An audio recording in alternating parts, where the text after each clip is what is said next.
हम तो हिंदू हैं, हो के नहीं? हो के नहीं?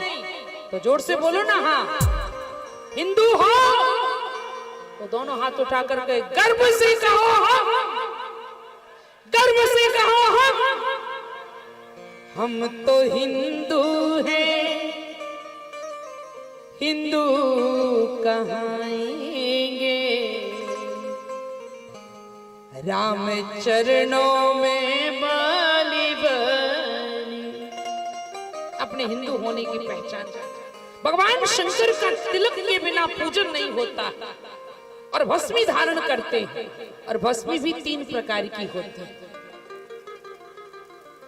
एक भस्मी बनती है कंडे से, कंडा जला के और उसे छान करके जो राख होती है ना, उससे भस्मी तैयार की जाती है।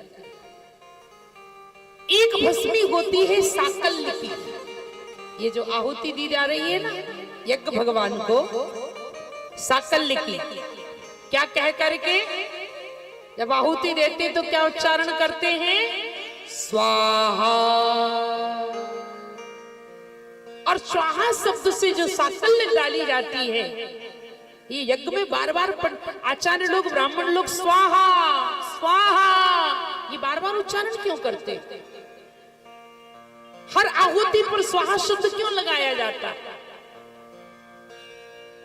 यज्ञ की पत्नी का नाम है दक्षिणा। अभी आगे कथा भी है। राजा दक्ष की बेटी, ये तो महाराज मनु की बेटी 3 हैं, आकुति, देवहूति, प्रसूति। आकुति जी का विवाह एक रुचि नाम के प्रजापति के साथ हुआ और उनके घर में यज्ञ नारायण भगवान का अवतार हुआ है।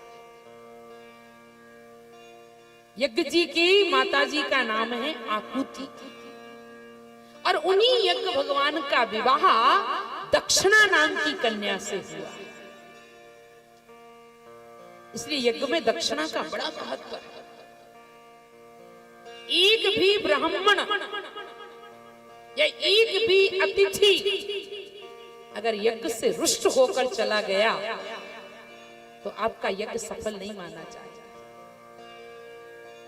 एक भी अगर ब्राह्मण असंतुष्ट हो गया, जिनके संतान ना हो, नित्य नियम से यज्ञ भगवान की परिक्रमा लगाओ, कृपा करेंगे यज्ञ भगवान। जिनके घर में धन ना हो, यज्ञ भगवान धन देते हैं।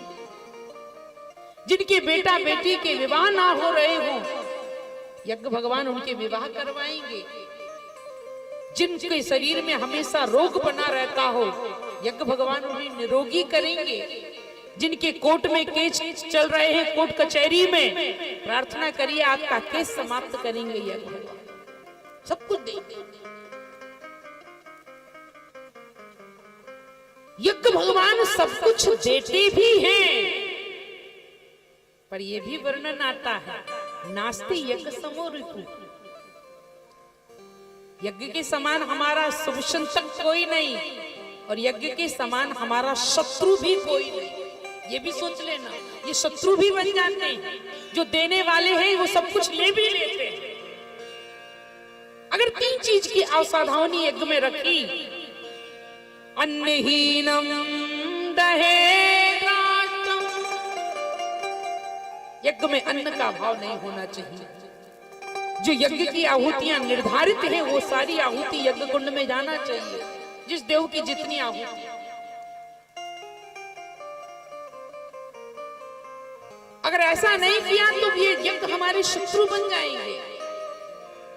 और जो ब्राह्मण वेद मंत्र का उच्चारण कर रहे हैं ना, उन ब्राह्मणों को भी सावधानी की पूर्वक उच्चारण करना पड़ता है यज्ञ के मंत्रों का।